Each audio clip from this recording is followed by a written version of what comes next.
Située à une quinzaine de kilomètres de Yamoussoukro, l'Académie des forces armées de Zambakro mobilise en ce moment 27 auditeurs issus de 15 pays africains et européens pour la rentrée académique 2025-2026 au titre du 7e cours d'études supérieures de défense. J'ai été attiré par l'armée ivoirienne en pleine montée en puissance, en train de se transformer à vitesse grand V, donc ça m'a attiré. Puisque évidemment, lorsqu'on arrive à se réformer si vite, c'est qu'il y a des chefs derrière capables d'imposer une volonté et qui ont une vision. J'ai choisi la Côte d'Ivoire pour effectuer mon école de guerre pour plusieurs raisons. Nous avons un encadrement professionnel et l'environnement de travail est approprié pour que nous puissions donner le meilleur de nous-mêmes. Une leçon inaugurale sur le thème « Les forces armées africaines, facteurs d'unité et de résilience nationale au service de la bonne gouvernance ». Les éléments d'une armée acteur de la bonne gouvernance se trouve dans la professionnalisation de l'armée, dans le climat des affaires rassurant, dans le développement du nexus sécurité et développement. La preuve, vous retrouvez ces deux éléments dans cette gouvernance stratégique de l'armée de Côte d'Ivoire. Le général de corps d'armée Lassina Doumbia, chef d'état-major général des armées, se félicite de la bonne notoriété sans cesse croissante de cette académie militaire. Je salue l'arrivée pour cette nouvelle scolarité des représentants de la Tunisie et d'un de la Sierra Leone, signe de la volonté de notre prestigieuse institution de dépasser les barrières linguistiques, d'affirmer pleinement son ouverture. La participation du Collège royal de l'enseignement militaire supérieur du Maroc et de l'Institut de défense du Sénégal aux exercices de planification opérationnelle du CESD viendra consolider la reconnaissance croissante de ce temple du savoir au sein des réseaux internationaux de formation stratégique. Instituée en 2020 sur les bases de l'ancienne école des forces armées, l'Académie des forces armées AFA de Zambakro prépare les futurs officiers aux réalités du terrain. Des forces spéciales de plus de 20 pays arrivent en avril 2026. La Côte d'Ivoire va enregistrer une forte présence de forces spéciales sur son territoire en 2026. Il s'agit de militaires issus de plusieurs pays qui vont se rassembler dans le cadre d'une manœuvre spéciale. Ce sont des forces spéciales de plus de 20 pays. Des soldats d'élite séjourneront en Côte d'Ivoire pendant plusieurs jours. Cette force présente se fera dans le cadre de l'édition 2026 de la manœuvre multinationale Flintlock que dirigent les forces spéciales américaines. Elle aura lieu en avril 2026. Selon l'ambassade des États-Unis, la note est sortie le mardi 2 décembre 2025.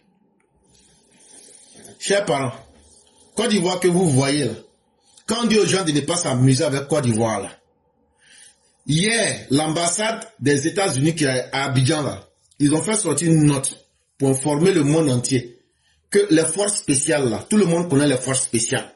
Ça veut dire, eux là, ce sont les terminators même. Dans toute armée du monde là, quand on te dit, affaire là où c'est arrivé là, ah c'est les forces spéciales seules qui peuvent régler là.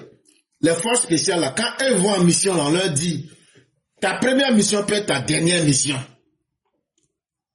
Vous êtes le dernier rempart. Donc là, le dernier rempart là, soit ça tombe ou bien soit ça écrase. Donc là, les forces spéciales de 20 pays vont venir en Côte d'Ivoire. Jusque-là, certains n'ont pas compris de quoi il est question. Je vais bien vous expliquer. Ils vont venir pour se réunir, pour partager des expériences, des connaissances et signer des partenariats. Ça sera en Côte d'Ivoire. C'est l'ambassade des États-Unis qui nous informe. 20 pays dans le monde. Mais jusque-là encore, il y a un secret que les gens ne comprennent pas. Ça s'organise dans quel cadre? Ça s'organise dans la mission d'entraînement multinational qu'on appelle Flintlock. Ça veut dire quoi? Ça veut dire les États-Unis ont décidé aujourd'hui que la Côte d'Ivoire est devenue leur base arrière en Afrique de l'Ouest. Ce que les gens disent pour tourner tout ça là, moi je dis ça propre. Parce que dans tous les discours que vous voyez là, il y a un aspect caché. Une fois que tu fais ressortir l'aspect caché là, tout le monde comprend bien.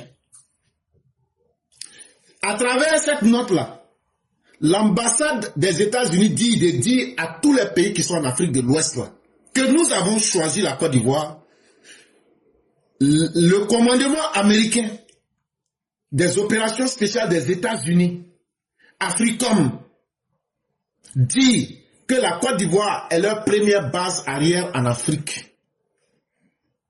Et que ça là, eux ne vont même pas cacher ça à quelqu'un. Et que ils vont même pas seulement entraîner la Côte d'Ivoire, mais ils vont même plus se cacher même. Ils vont envoyer maintenant leurs alliés qui sont dans le monde là, ils ont compté, ils vont prendre 20 de leurs alliés même là, pour venir faire devant tout le monde ce que tout le monde n'a pas envie de voir, ou même ce que tout le monde fait semblant de ne pas voir là. Ils vont venir faire ça devant tout le monde. Là, comme ça, on ne va plus dire que la Côte d'Ivoire est base arrière de l'OTAN, la Côte d'Ivoire est base arrière de Gna, la Côte d'Ivoire est base arrière de Gna. Ils disent ça, on va venir faire ça maintenant devant tout le monde, on ne va même plus cacher. C'est AFRICOM là même là, qu'on va venir installer à travers des opérations spéciales des États-Unis pour l'Afrique là. On met ça en Côte d'Ivoire, et puis on est assis, on se regarde maintenant. Ils vous ont dit, qu'à partir de la Côte d'Ivoire là, eux là, leurs intérêts américains là, ils ne vont pas laisser quelqu'un menacer ça. Le message, il est plus que clair. Flint Lac est le plus grand rendez-vous annuel du commandement des opérations spéciales des États-Unis pour l'Afrique. Parce que l'opération Flint Lac que vous voyez là, c'est le plus grand entraînement militaire que les États-Unis organisent dans le monde là, du côté de l'Afrique là. Quand on vous parle des opérations Flint Lac, ça fait maintenant 3 ans, toutes les fois c'est en Côte d'Ivoire on fait. Mais c'est le plus grand entraînement militaire en termes d'opérations spéciales des États-Unis là, dans toute l'Afrique là, c'est en Côte d'Ivoire on fait ça. Quand on vous dit de ne pas vous amuser avec la Côte d'Ivoire, c'est pas seulement nous les Ivoiriens, hein, mais c'est aussi tous ceux qui sont en partenariat avec la Côte d'Ivoire aujourd'hui. Financé par Washington, le projet Flint Lac vise à renforcer l'interopérabilité des armées, améliorer la coordination des actions. Il vise surtout à affûter les capacités de réponse face aux menaces transnationales comme le terrorisme et les réseaux criminels. Cette manœuvre se tient pour la 2e année consécutive en Côte d'Ivoire après l'édition 2025. L'exercice permet à 40 pays partenaires de renforcer leurs capacités en opérations spéciales. En Afrique de l'Ouest, il permet de répondre aux enjeux régionaux coordonnés pour contrer l'expansion des groupes terroristes. Et donc là, le message, il est tellement clair. Et quand on explique ça encore clairement comme ça, les uns et les autres doivent comprendre. Les pays qui vont prendre des partenariats avec les djihadistes et les terroristes, des gens qui se cachent à Ouagadougou pour négocier avec AQMI, des gens qui sont à Bamako, qui négocient avec le Jenim. On vous voit. Mais nous, on sera avec les Américains et le monde libre. Le monde qui a décidé de ne pas devenir les valets locaux des buveurs de vodka, des gens qui deviennent aujourd'hui des oblasts, des villages russes. On va vous montrer que vos mauvaises actions, si vous les aimez là, ça va rester chez vous. Mais le monde libre va continuer de penser librement, d'agir librement et de fonctionner librement à travers des partenariats internationaux, à travers des coopérations militaires où on va chercher à sécuriser nos pays, à renforcer les capacités de nos militaires, de nos forces spéciales et surtout à répondre à toutes les velléités d'expansion du terrorisme et du djihadisme, comme c'est le cas en Afrique de l'Ouest. La Côte d'Ivoire se dote d'équipements de pointe grâce à un appui tchèque. Il y a un pays qu'on appelle la Tchécoslovaquie. C'est ce qu'on vous a dit. La Côte d'Ivoire, là, nous on négocie avec tout le monde. Nous on ne cherche pas à être l'ennemi de quelqu'un, mais en même temps là, partout où on peut tirer nos intérêts du jeu, nous n'hésitons pas. Même si nos intérêts se trouvent avec le Kuala Lumpur ou bien le pôle Nord là, nous on va aller prendre nos intérêts pour le bonheur et la satisfaction des Ivoiriens. Le ministre de l'Intérieur et de la Sécurité, le général de corps d'armée Vagondo Diomandé, a présidé le lundi 1er décembre 2025 au sein de son cabinet une importante cérémonie de remise de matériel destinée à renforcer les capacités techniques de la direction de la surveillance du territoire appelée DST et du bureau des fraudes documentaires, la BFD, de l'aéroport international d'Abidjan. On dit avant-hier, là, lundi 1er décembre, là, le général Vagondo, il était dans son bureau. Et puis, il y a des gens d'un pays. Le pays là s'appelle la Tchécoslovaquie. On ne sait pas comment il s'est arrangé. Mais ces gens-là sont venus. Et ils ont donné du matériel de très haut niveau, de très forte capacité technique pour la direction de la surveillance du territoire, ce qu'on appelle la DST. Et puis du matériel pour surveiller tous ceux qui font les fraudes sur les documents là. Et puis qui passent par l'aéroport. Ils ont aussi donné des documents de dernière et du matériel de dernière génération. Cette donation d'un coût global de 647 millions de francs CFA comprend notamment des dispositifs modernes de détection de fraude documentaire, dont le très sophistiqué Regula 4306M. Vrai là, c'est que tu connais pas. Parmi le matériel qui a été remis là, il y a un matériel de détection des faux documents. On appelle, c'est un appareil très sophistiqué. On appelle ça Regula 4306M. À part ça là, à part dire le nom là, moi je ne connais pas ce que c'est. Mais, on dit c'est pas bon, l'appareil là, oui, c'est pas bon. Hey, tu peux pas. C'est trop puissant. Ainsi qu'un ensemble d'équipements informatiques adaptés aux besoins des services spécialisés. Elle s'inscrit dans le cadre des projets de renforcement des capacités en gestion des frontières et prévention des traites des personnes en Côte d'Ivoire, financés par la République tchèque et mis en œuvre par le Centre international pour le développement des politiques migratoires appelé le ICMPD.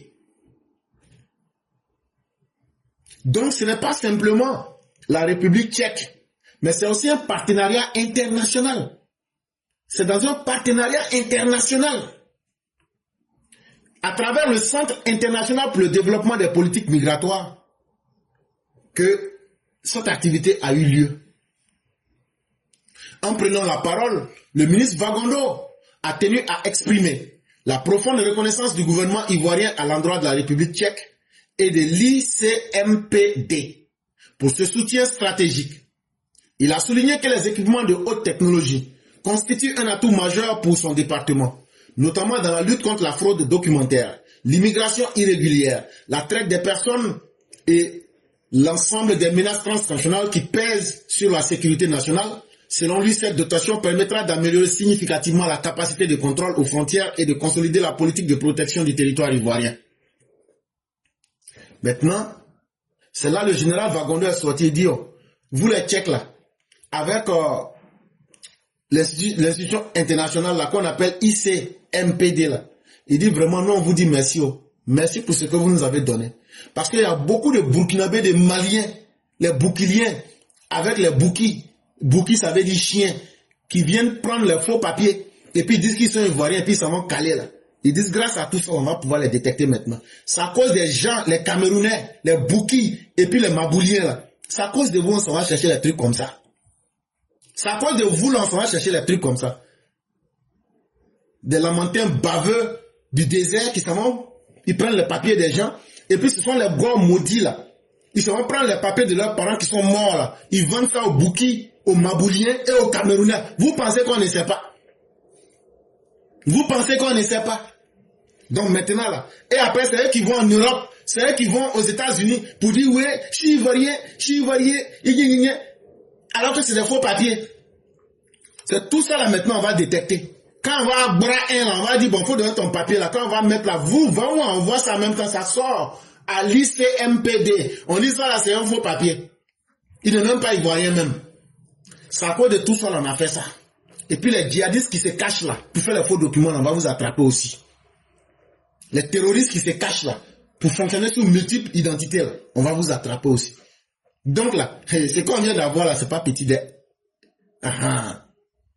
Pour sa part, l'ambassade de la République tchèque, son Excellence Pavel Bilek, a salué la qualité de la coopération entre Abidjan et Prague, rappelant la volonté de son pays d'accompagner durablement la Côte d'Ivoire dans le renforcement de ses dispositifs sécuritaires et de gestion migratoire. C'est là maintenant l'ambassadeur de la République tchèque est sorti pour dire, il s'appelle Pavel Bilek.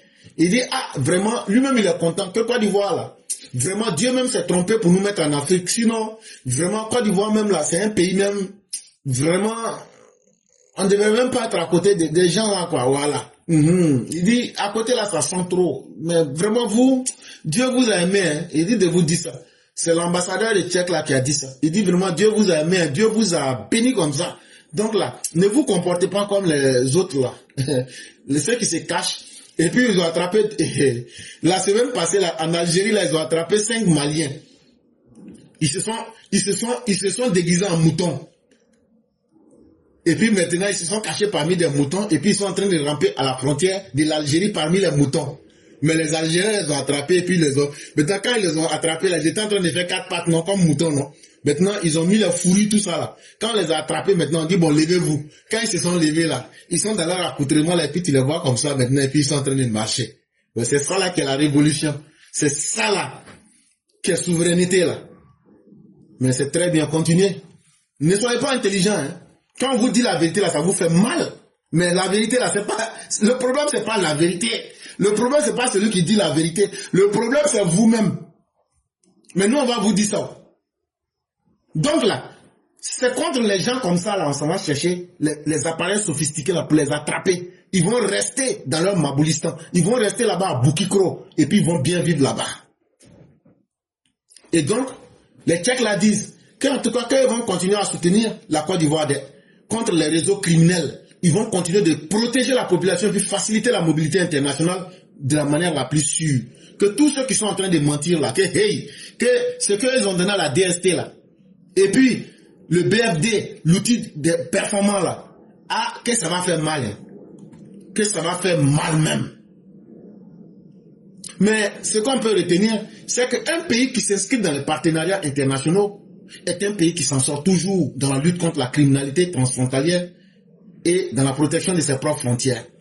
Quand tu as plusieurs collaborateurs au niveau international, tu ne fais qu'agrandir ton champ et tu ne fais que te protéger toi-même. Hier, vendredi 5 décembre 2025, il y a eu une cérémonie à l'ambassade de l'Inde à Abidjan où 5 officiers de l'armée ivoirienne ont reçu un kit pour faire une formation en contre-terrorisme et en sécurité stratégique dans l'armée indienne.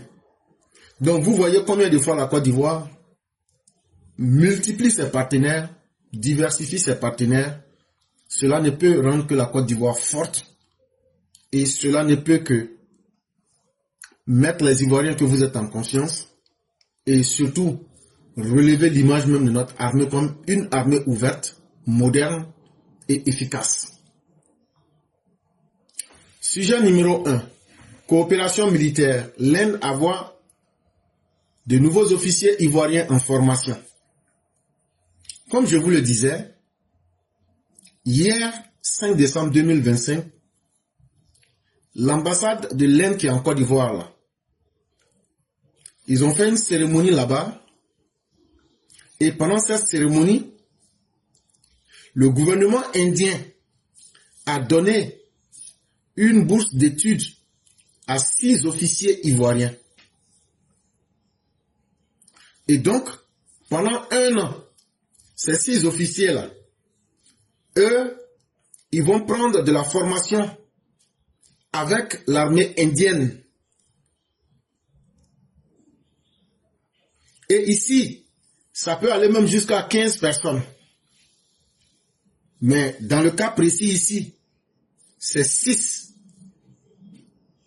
qui vont aller en formation spécialisée en Inde.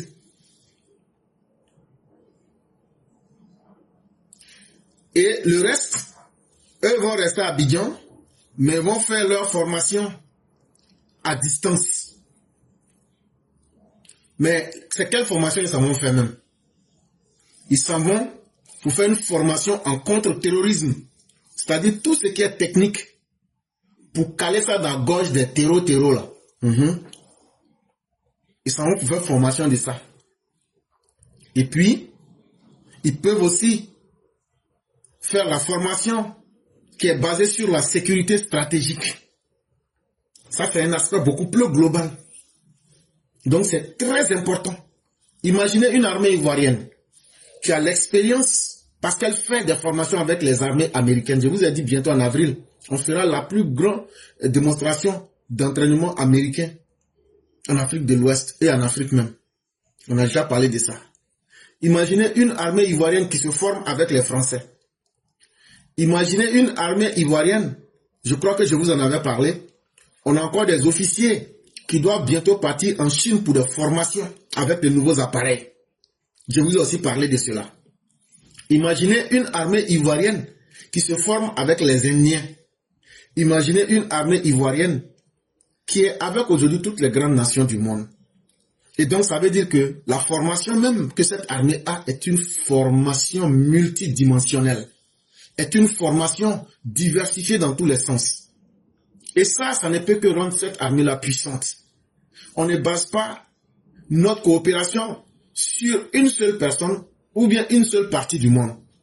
On a toutes sortes d'entraînements et de formations dans notre armée, ce qui la rend très flexible, très efficace et très ouverte au monde. Et ça, c'est très important. Et ce qui est intéressant, c'est qu'on peut même faire la synthèse de toutes ces formations-là pour avoir nous-mêmes notre propre style de formation. Si tu as pris entraînement des Américains, tu as pris entraînement des Indiens, tu as pris entraînement des Chinois, tu as pris entraînement des Français, tu as pris entraînement des Anglais. Si toi-même tu viens t'asseoir là, est-ce que quelqu'un doit te dire encore que toutes ces formations que toi-même tu as fait là, quand tu les mets ensemble là, et que tu essaies d'évaluer pour faire la synthèse là, qu'est-ce que tu gagnes là-dedans? Tu ressors avec une formation, un style propre à toi-même. Et si vous vous souvenez très bien, en début de semaine, je vous avais dit, il y a des officiers de plus de 20 pays qui sont venus, des Européens, des Américains, des Béninois, des Togolais, qui sont venus de partout à travers le monde pour venir faire une séance de formation en Côte d'Ivoire. Et eux-mêmes, ils disent que vraiment la Côte d'Ivoire est aujourd'hui un centre de référence en termes de formation. Donc, si vous voyez aujourd'hui que tout cela vient là, est-ce que vous-même, quand vous-même vous regardez les Américains et les Français, est-ce que eux, par orgueil là, est-ce qu'ils peuvent aller faire entraînement en Inde? Est-ce qu'ils peuvent aller faire entraînement en Chine? Par orgueil même là, ils vont même pas accepter. Par orgueil même là, les Chinois vont pas, les Américains vont pas accepter d'aller faire entraînement des Chinois. Par orgueil, les Américains vont jamais accepter de faire formation militaire des Russes. Bon, nous la Côte d'Ivoire là, nous, on a eu le nez très creux. Nous, on a compris quelque chose. Nous, on prend des formations militaires chez tout le monde. Et maintenant, quand on a la connaissance de tout le monde là, on vient là, on fait la synthèse. Et ça a créé un nouveau style. Et les autres viennent prendre cette formation multidimensionnelle chez nous. C'est de cela qu'il est question. Et c'est ça, cette Côte d'Ivoire là aujourd'hui. Et donc, ces officiers ivoiriens, qui sont déjà des soldats de très haut niveau, qui vont aller encore augmenter leurs connaissances, il faut vous dire que la Côte d'Ivoire est bien partie. Et c'est pourquoi vous ne voyez plus nos soldats, nos policiers se comporter comme les voyous d'un certain temps, où les gens s'attaquaient aux civils, où c'est quand tu pouvais t'attaquer aux femmes, ou bien aux enfants, ou bien aux pauvres citoyens, avec de grosses armes, que tu étais un soldat, on t'appelait, tu es un puissant mogo. Aujourd'hui, là, c'est avec l'intelligence que notre armée fonctionne. C'est avec le cœur et les esprits que notre armée fonctionne. Et vous avez l'impression même que cette armée-là, elle n'existe pas. Tellement elle est devenue silencieuse parce qu'elle a aujourd'hui accru, elle a renforcé sa capacité d'être une vraie armée. Une armée qui ne fait plus peur, mais une armée qui rassure et une armée qui garantit la sécurité. Et ça, il faut dire merci à ceux qui permettent à cette armée aujourd'hui d'avoir cette belle image. À commencer par le commandant en chef qui s'appelle Alassane Dramane Ouattara. Pour venir au ministre de la Défense Téné Ouattara, sans oublier le général Vagondo et sans oublier le général Doumbia, ainsi que tous les généraux et tous les soldats, à quelque niveau qu'ils soient. Soyez fiers de votre armée, chers Ivoiriens. Quand vous regardez aujourd'hui comment l'Afrique de l'Ouest est en ébullition, et que vous voyez que votre Côte d'Ivoire est maintenue en paix, en sécurité, en stabilité. C'est toute cette intelligence que vos soldats partent retirer partout dans le monde. Et j'ai oublié de vous dire quelque chose. Aujourd'hui, là, à force d'avoir diversifié nos connaissances militaires, ça fait que la Côte d'Ivoire est devenue aujourd'hui un partenaire très, très important dans les armées de maintien de la paix dans le monde. Parce que, à travers l'armée ivoirienne, on voit une diversité de formations. On voit une multitude de formations. On voit plusieurs types de formations. Et les gens se disent, mais ceux-là, ils ont appris tout ça là ouf. Tu donnes dans ce domaine-là, ils sont là-bas. Tu passes ici, ils sont ici. Tu passes de l'autre côté, ils sont là-bas. Eux, ils maîtrisent presque tout. Et donc, ça fait que c'est une expérience globale, diversifiée, mais très efficace. Et donc, c'est toute cette intelligence qui a compris qu'il fallait transformer notre armée de l'intérieur pour en arriver à l'extérieur, pour lui donner une très belle image. Aujourd'hui, si vous demandez à tout Ivoirien, ils vont vous dire, ah, notre armée, même, nous, on n'a rien à leur reprocher. Pourtant, dans l'histoire de la Côte d'Ivoire, les Ivoiriens ont toujours eu quelque chose à reprocher à leur armée. Parce qu'on les voyait comme des gens bruts, des violents, des gens qui étaient reconnus plus par leur violence contre les civils, contre les démunis, plutôt que d'être une armée véritable. Regardez aujourd'hui quand le général Apollo Touré va dans le nord et qu'il prend à bras le corps les réalités. C'est tout ça aussi qui demande de cette belle intelligence. Et donc, le reste du monde aussi ne veut pas rester en retard. Quand tu vois les grandes nations comme les États-Unis qui viennent organiser l'opération Flintlock, quand tu vois les grandes nations comme la France, quand tu vois les grandes nations comme l'Angleterre, quand tu vois les grandes nations comme l'Allemagne, quand tu vois les grandes nations comme la Chine, quand tu vois les grandes nations comme la Russie, qui aujourd'hui ont des partenariats militaires avec la Côte d'Ivoire, c'est pas l'un aussi qui possède la bombe nucléaire qui va dire non, eux vont rester derrière. Et donc c'est devenu aujourd'hui une course pour être présent en Côte d'Ivoire en partageant les expériences positives. Et ça, c'est très important.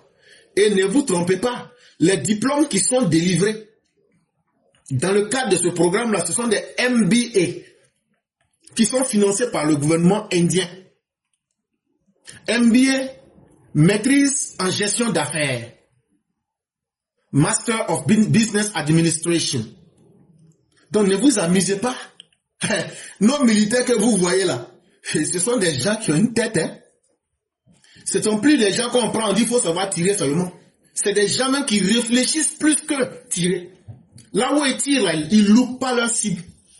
Et donc là, quand la tête travaille, là, on ne fait pas beaucoup de bruit. C'est ce que l'armée de la Côte d'Ivoire est devenue aujourd'hui. Et donc, il y a parmi les 15 personnes qui ont été choisies, il y a 6 qui vont aller en Inde pour aller faire une formation spécialisée là-bas sur le terrain. Et le reste là, eux vont faire une formation en ligne pour apprendre et renforcer leur capacité stratégique dans le cadre de ce programme-là. Et c'est l'ambassadeur de l'Inde, le docteur Rajesh Rajan, qui a dit cela hier lors de la cérémonie. Et donc, c'est que nous disons là, nous on n'invente rien. Si tu vas sur le site de l'ambassade de l'Inde en Côte d'Ivoire, là, tu vas voir ça là-bas. Et c'est très important parce que ce diplôme-là, ne pensez pas que c'est un diplôme indien. C'est un diplôme militaire qui est frappé par le sceau de la reconnaissance internationale. Les diplômes qui ressortent de ce cadre, de cet accord-là, c'est un diplôme qui est reconnu de façon internationale. Ça aussi, il faut ajouter dessus. Donc, parce que là où tu te mets là, c'est comme ça les gens te payent aussi. De la manière que toi-même tu te donnes un prix là, c'est comme ça les gens vont t'acheter. La Côte d'Ivoire aujourd'hui n'est plus un pays qui négocie au rabais ou bien qui négocie n'importe comment. Et à travers ce programme, ça va renforcer la coopération militaire entre l'Inde et la Côte d'Ivoire pour que nous puissions nous concentrer sur la sécurité, l'expertise et le développement des compétences. Et ça, c'est extrêmement important. Et c'est en cela que je dis, mieux vaut ne pas avoir Alassane Ouattara pour ennemi. Parce que quand tu as Alassane Ouattara pour ennemi, il faut savoir que Dieu lui-même, là, il est complice d'Alassane Ouattara. Et ce n'est pas moi qui le dis. Afin de Ouattara là, il reste un peu là. Moi, Coco Brico, je vais enlever mon pied dedans. Wallahi. Avec tout ce qu'on fait là, Ouattara il est là. Ça là, tu vas bien fouiller, tu vas voir que Dieu lui-même il est complice. Et donc, vous voyez, affaire de Ouattara, là, c'est tellement chaud que vraiment on se demande si Dieu lui-même n'est pas complice de Ouattara. Est-ce que Dieu même ne cause pas avec Ouattara? Et puis après, maintenant, ils viennent faire leur plan, et puis ils nous regardent, et puis ils rient de nous. Parce que il fallait être avant-hier à l'Assemblée nationale là-bas. Le porte-parole du PDC en train de demander pardon à l'Assemblée nationale là-bas. Que eux maintenant là, que eux veulent travailler avec Ouattara. Les gens du PDC là, que eux veulent travailler avec Ouattara. Que eux ils demandent pardon à Ouattara. Mais il n'y aura pas pardon. On va vous mettre en tabac. Il n'y aura pas pardon. C'est ce qu'on a dit. Maintenant là, votre pardon là, c'est pas nous on vous demandait pardon de ne pas brûler la Côte d'Ivoire en 7 jours. Est-ce que vous nous avez écouté? Donc là, nous aussi, on ne va pas vous écouter. Après ça aussi, il y a Chakadjan aussi qui demande pardon à Ouattara. Que Ouattara n'a qu'à mettre tout le monde ensemble pour qu'on n'a qu'à faire réconciliation. Je vous ai dit, tout ce que vous êtes en train de dire aujourd'hui là, je vous avais dit, on ne fera pas aussi réconciliation aussi. On ne fera pas de réconciliation. Parce que la Côte d'Ivoire n'est pas sortie de guerre. Vous aviez voulu imposer une volonté de destruction sur la tête des Ivoiriens. Vous allez payer les conséquences de vos actes. Et nous attendons de pied ferme le gouvernement. Et nous attendons de pied ferme toute personne qui va se lever pour dire nous on est dans une initiative de réconciliation.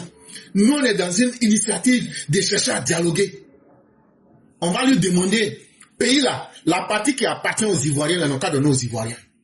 Et la partie qui appartient à ceux qui encouragent les malfaiteurs, ils n'ont qu'à prendre cette Côte d'Ivoire et puis ils n'ont qu'à faire réconciliation là-bas.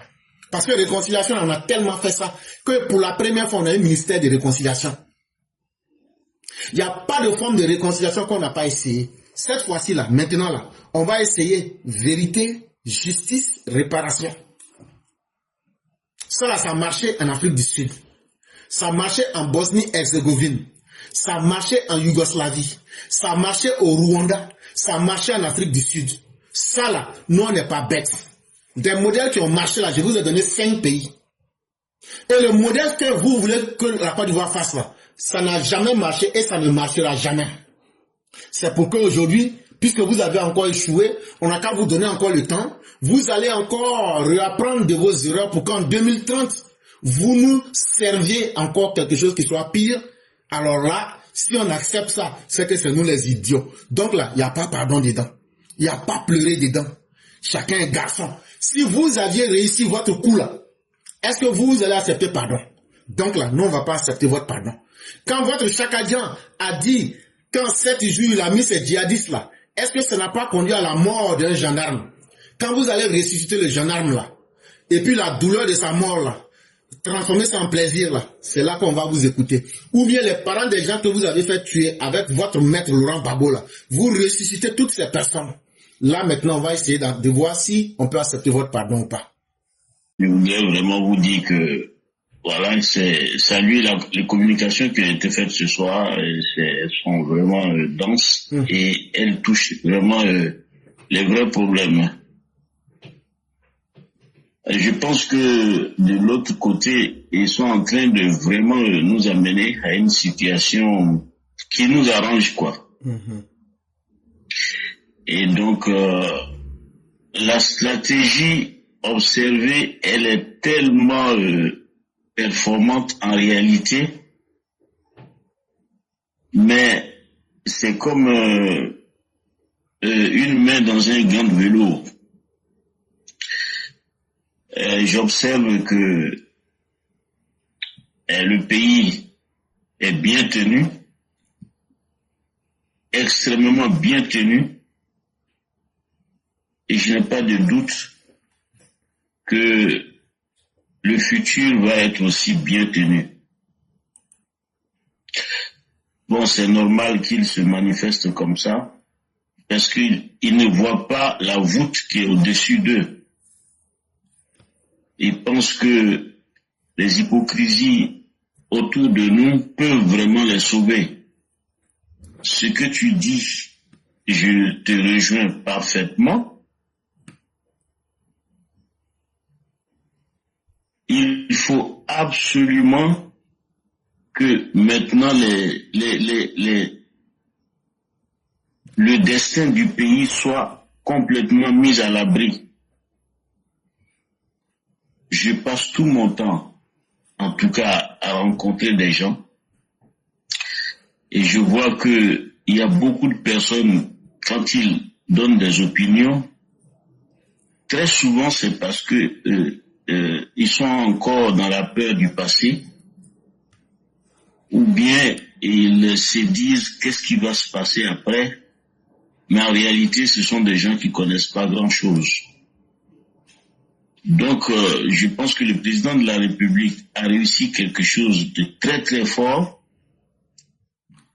mais on va pas s'attarder sur cela. Il faut que les vrais militants du RHDP se préparent à vraiment faire de ces 5 dernières années, en tout cas, le départ définitif et la consolidation définitive du RHDP sur l'échiquier politique. On a tout simplement compris qu'il ne s'agit pas de politique, comme vous l'avez dit, certains conflits d'intérêts. Mais de quel intérêt s'agit-il? Mais des gens qui veulent continuer à vivre une vie qui est une sorte de vie sans loi. Ils ne sont accrochés qu'à ce qui les intéresse. Mais non, c'est pas cette Côte d'Ivoire qui est en train de se construire. La Côte d'Ivoire, la vraie, est en train de se construire. Et aujourd'hui, elle est en train d'émerger. Elle a pris déjà racine dans les sociétés. Elle est visible. Beaucoup d'Ivoiriens aujourd'hui ont compris qu'en réalité, le président de la République, il ne parle pas beaucoup parce qu'il n'y a pas beaucoup à dire. Il y a plutôt beaucoup à faire. Parce que toujours s'étaler sur la place publique, ça ne va pas résoudre le problème.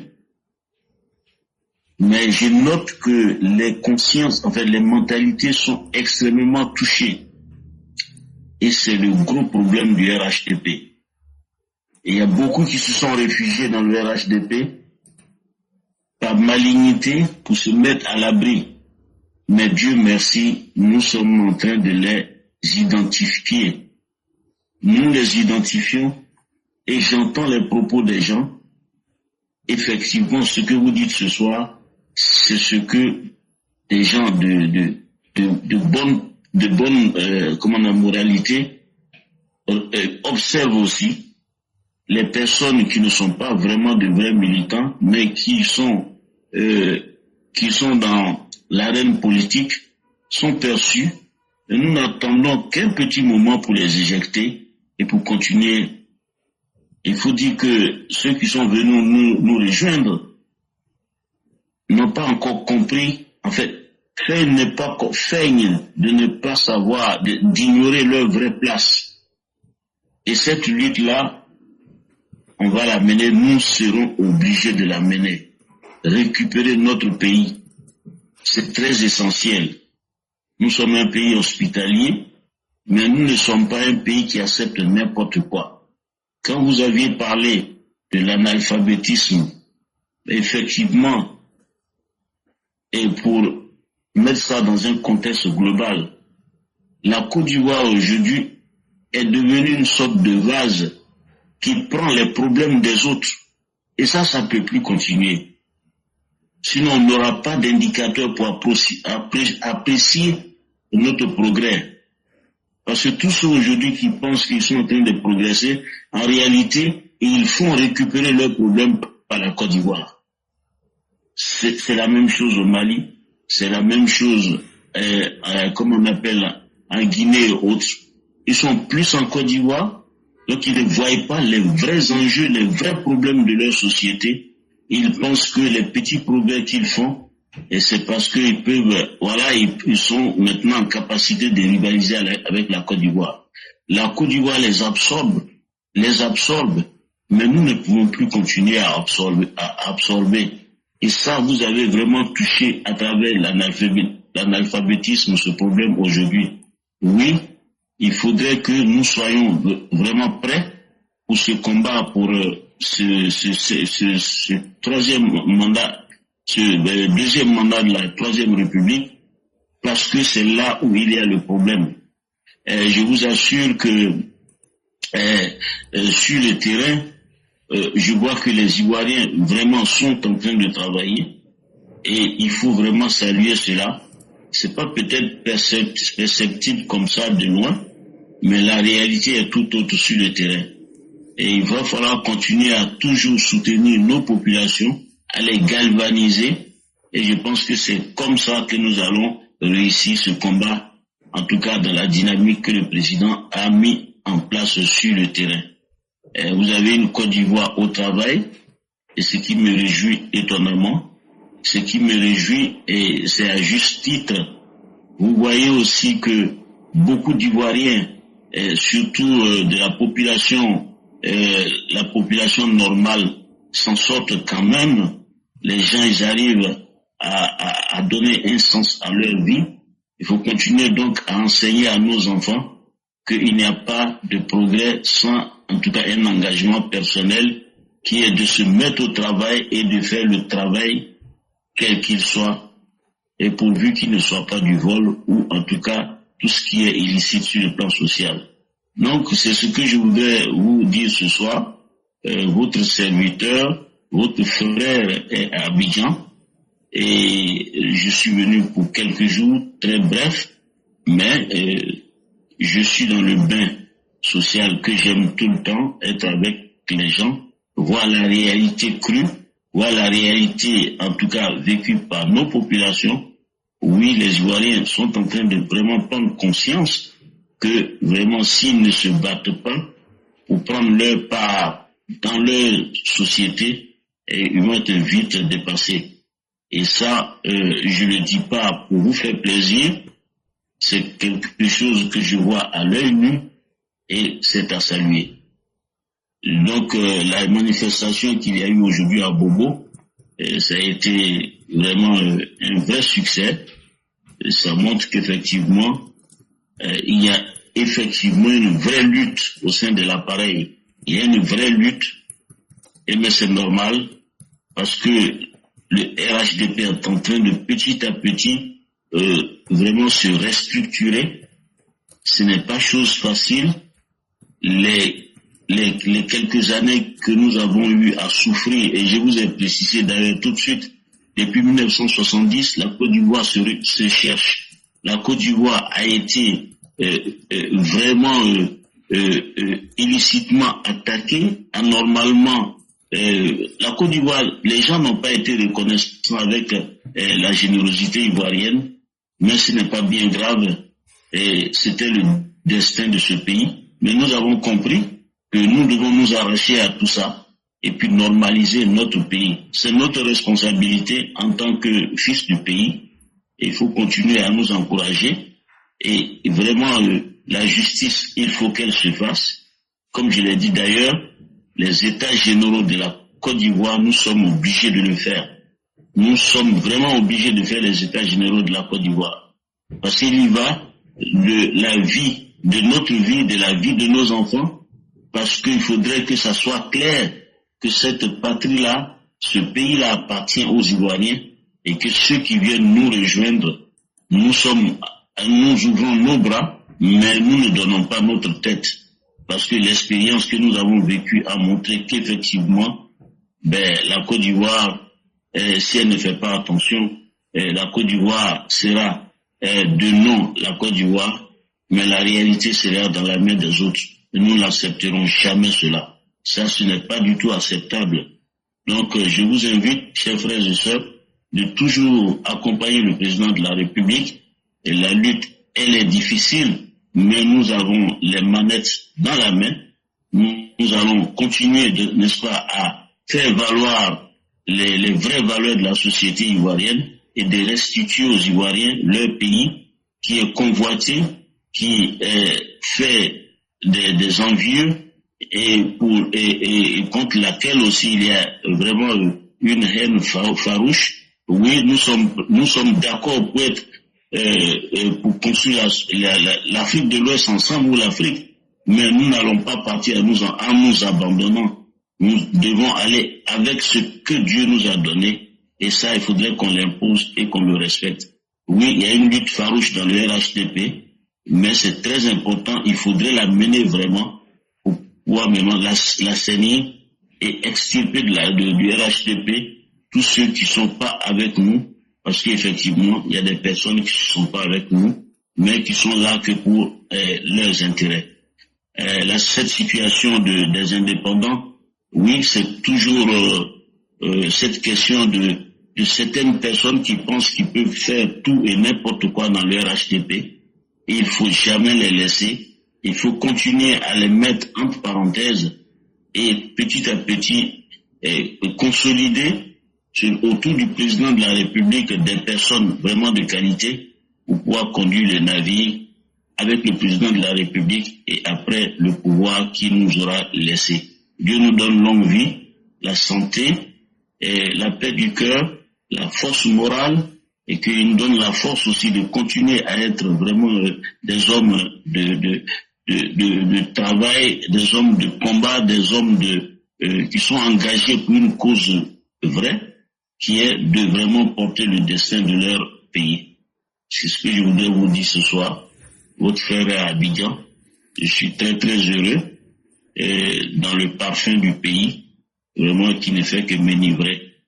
Merci à vous, merci pour vos communications et nous sommes ensemble. Bonsoir. Merci beaucoup, cher Père. Et nous vous disons bonne arrivée sur la terre de vos ancêtres. Et c'est la terre où nous ressentons notre âme véritablement. Et que Dieu fasse que ce voyage soit source de grâce, de prospérité, et que Dieu vous donne toute la plénitude de votre santé, parce que Dieu est capable de tout. Mais surtout, chaque être humain, pour chaque action que nous posons, il faut être capable de s'assumer. Et nous vous disons merci. Et lorsque vous aviez parlé, vous avez touché les objectifs que nous devrons atteindre. Et ça me fait penser à une sourate du Coran qu'on appelle la sourate Al-Nas, où,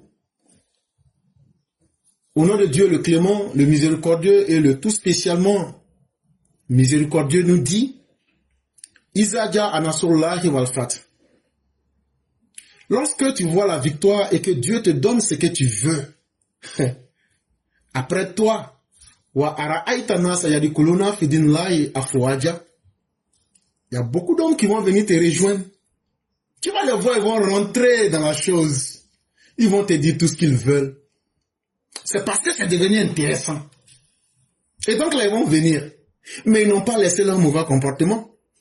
Ils ne se sont pas oubliés. Et ça ne leur fait pas plaisir que nous t'ayons accordé la victoire. Mais c'est parce qu'ils ne savent pas ce qu'ils vont faire. Et comme la majorité des humains sur cette terre est tenue plus à ses intérêts qu'à la morale et à la vérité, ils vont sacrifier leur morale, ils vont sacrifier leur vérité pour venir te joindre à toi.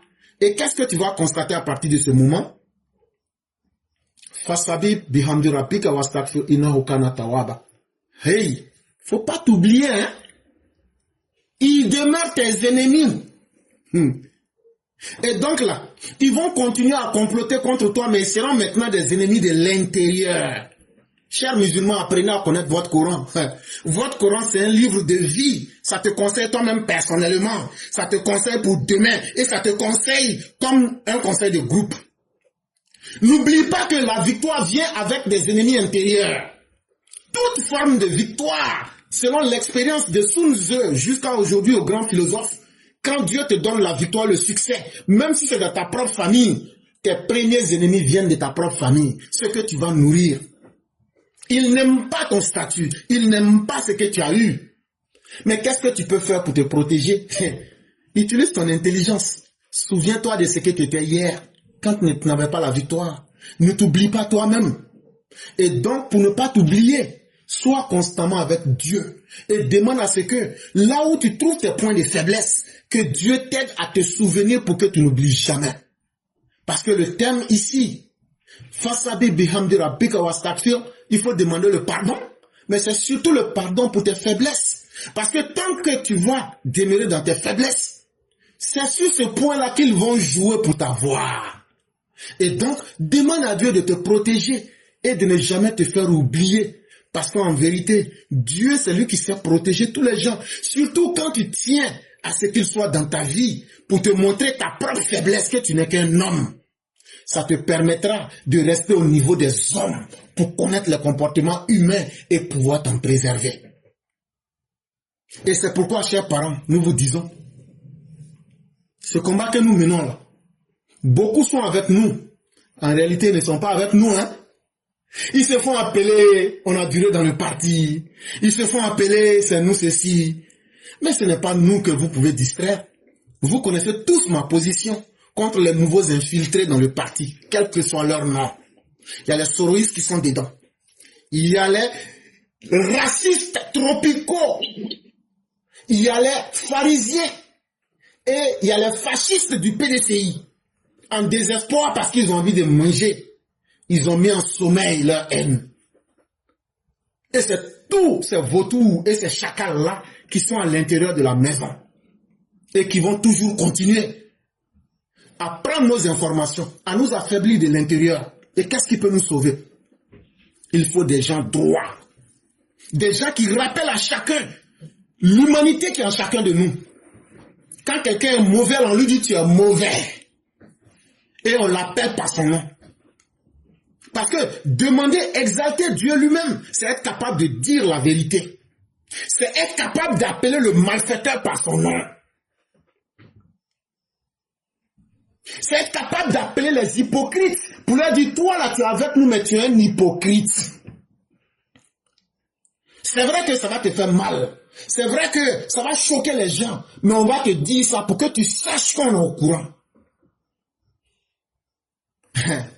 Mais vous allez voir, ça ne sera même pas long. Ce mandat-là, c'est le mandat des militants et le mandat de la correction.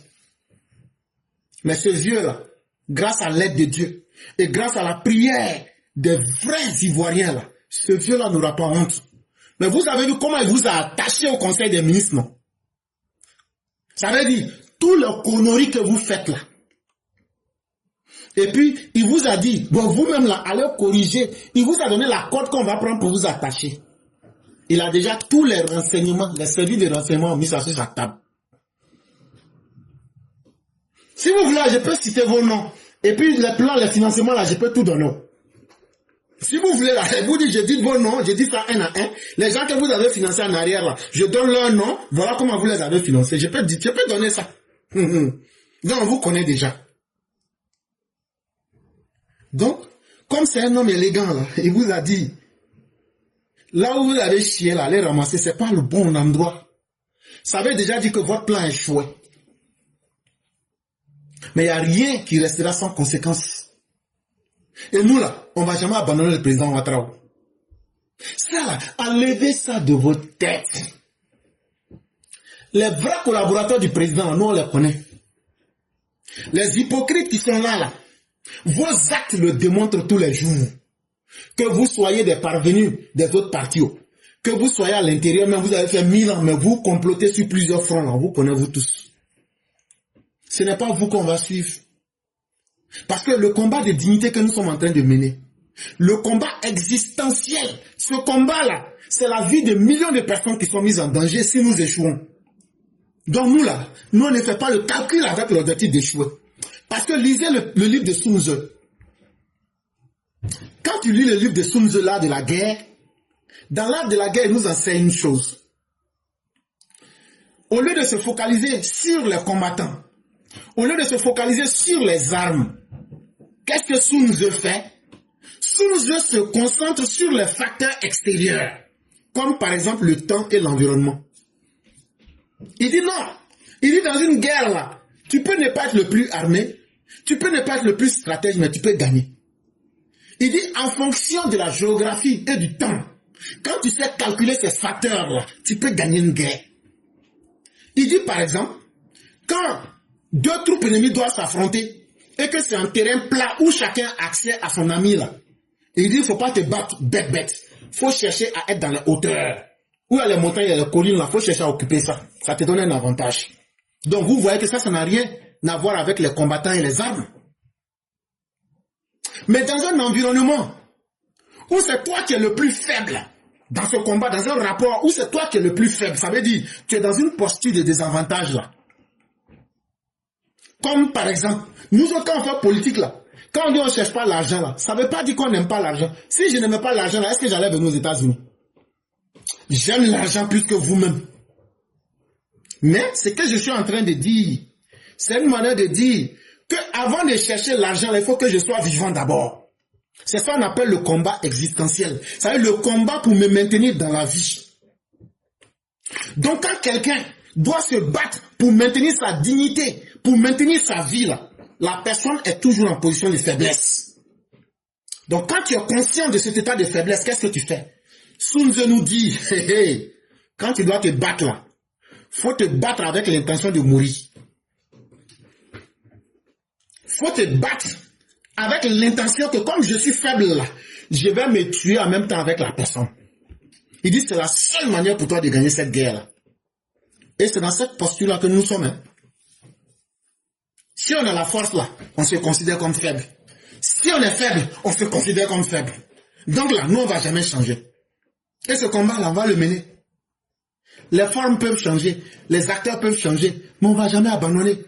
Et on sera toujours ferme et implacable. La seule chose qui nous a fatigués, c'est la sagesse du président Ouattara. Parce que si le président Ouattara nous laissait une ouverture, là, hey, on allait nettoyer le pays là en profondeur pour peut-être pour les 300, 400 ans à venir. Je le dis bien, pour les 300, 400 ans à venir là, il y a des gens là, eux n'allaient plus avoir envie, même le mot politique, entendre ça de leur bouche. Parce que toute la génération, on allait effacer ça. Sans état d'âme. Et donc apprêtez-vous. Nous existons, nous sommes là et nous n'allons pas changer. Regardez tous ceux qui sont sur Internet. Beaucoup ont parlé, beaucoup ont fait tout ce qu'ils voulaient faire. Mais qu'est-ce que nous a permis d'être là? C'est notre conviction. C'est notre devoir de nous maintenir dans la vie, comme disait Spinoza, le conatus. La volonté de s'accrocher à la vie. Parce qu'il faut être suffisamment bête pour sacrifier sa propre vie, pour faire plaisir à qui? Tout ce que tu pourras être ou même tu pourras obtenir, c'est d'abord que quand tu sois vivant. Parce que c'est Dieu qui nous donne cette force. Et c'est un privilège que Dieu donne à chaque être humain. De maintenir ta dignité et ta vie. Ça n'a pas de prix. Et chers parents, n'oubliez pas cela. Chers Ivoiriens, ne laissez personne vous dictez votre manière de vivre. Cher Père, merci beaucoup. Que votre séjour en Côte d'Ivoire soit un succès au-delà de vos attentes. Et que Dieu nous permette de gagner ce combat. Parce que la sagesse du président Ouattara est une grande bénédiction. Parce que, vous savez, gérer les troupes, ce n'est pas facile. Hein? Nous autres, nous ne sommes à l'aise que dans les extrêmes. Moi, je ne le cache pas. Nous sommes très pressés d'affronter ce qui est le plus difficile. Mais la sagesse du président Ouattara sauve le pays. Sinon, le volcan qui sommeille en chacun de nous, les malfaiteurs, là, nous, on les aurait nettoyés d'une manière. Et les conséquences, on s'en tape. Je n'ai jamais vu un pays tout entier en prison. Mais il faut des hommes pour faire ce qui doit être fait. Mais tôt ou tard, si les malfaiteurs ne changent pas, et que Dieu même là, permet qu'on les corrige avec nos mains là, hey, vous allez souffrir. Et ce combat-là, vous n'allez jamais le gagner. Parce que vous ne pouvez pas continuer délibérément à faire du mal aux gens et penser que la nature même va vous aider dans ce sens-là. Ce n'est pas bon pour vous-même. Ce n'est pas bon pour vos enfants. Et ce n'est pas bon pour l'avenir du pays. Et c'est pourquoi cette fois-ci, en 2025, là, on va marquer un stop. Sans vengeance, sans haine. Tu as incité à la haine, voilà les conséquences. Voilà ce que la loi dit, tu assumes. Et comme ça, on ne pourra pas accuser quelqu'un. Et cher Père, profitez surtout pour vous reposer. Parce que les gens viendront vous saluer à tous les moments, pour vous raqueter. Et vous avez déjà l'expérience, ne vous laissez pas distraire. Profitez pour vous reposer au maximum parce que vous le méritez. Merci. Et surtout, vous avez toutes nos prières. C'est vrai que ce sont les pères qui prient pour les enfants, mais sachez aussi que quand on a été un vrai père, et que Dieu vous donne le mérite que de votre vivant, vos enfants prient pour vous, ça veut dire que vous avez réussi votre vie. Et donc, autant que nous le faisons pour le président chaque dimanche sur nos émissions, sachez que le temps que Dieu vous a donné de vivre et les actions que vous posez aujourd'hui nous rendent fiers de vous. Et vraiment, merci à vous. Et très, très, très bon séjour sur la terre de nos ancêtres. Merci beaucoup. Merci infiniment.